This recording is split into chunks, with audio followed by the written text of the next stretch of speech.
Hi, today we're going to talk about the Smallsword. It's one of Arms & Armor's oldest items. We started making this probably almost 30 years ago, and it really has been one of the swords that we see will kind of ebb and flow out of popularity over time.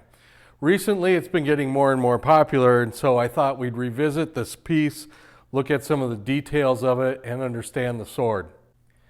Small swords are incredibly light. This particular sword is less than a pound.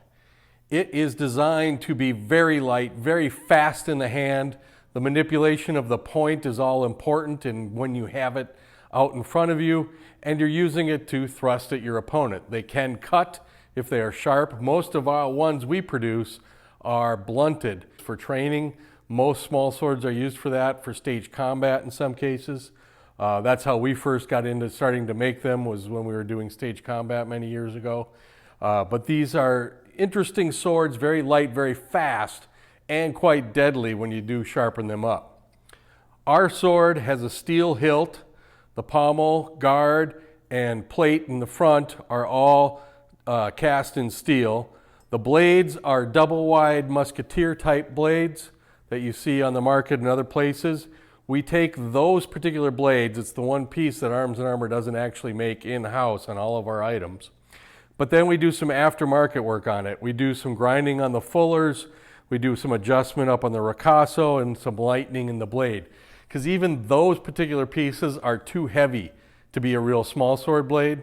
You're usually talking, way down into just a few ounces for these blades on the originals, and so that's what we're trying to replicate. Give you something you can train with, use as the small sword was intended.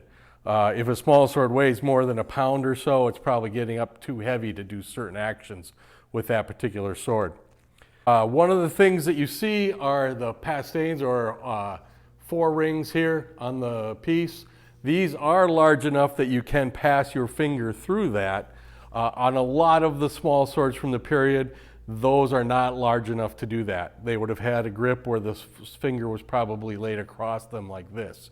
So this does allow you to do that with this particular piece, but it is something that's you can see in different types of small swords, but they were not all that way in the least. It has a wire-wrapped grip, works really nice, stays firm in the hand. And you can see the forearm here has a slight angle to it, which you see on most. Solid steel plate, holds up, very durable. It's not going to bend or crush on you. So this sword really creates a very nice feel in the hand. Its overall length is a little under 35 inches. Blade length's about 29. We can do them slightly longer if you prefer that. Just let us know when you order it. These appear probably in the last half of the 1600s. We can do them with diamond cross-section blades. Very appropriate. Probably the majority of small swords in period were more diamond section cross blades than the tri-corner type blades. And those weigh about the same. We really take down that blade and create a piece that works just like this, only it's got a different form of the blade on it. And those are pretty popular too. They're a little easier to do for if you're trying to do any cutting with them. They will cut a little better than the tri-corner blades. Our piece is designed on an original that's in the V&A. Just took the form and structure of the piece and replicated that.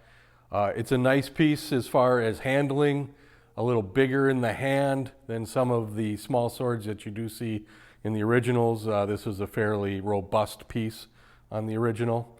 The finger on the end of the knuckle bow does insert into a small hole in the pommel, just like the originals would. These particular pieces are quite sturdy. They hold up well.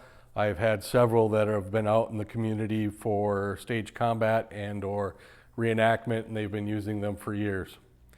Really nice piece, great sword to have in your collection.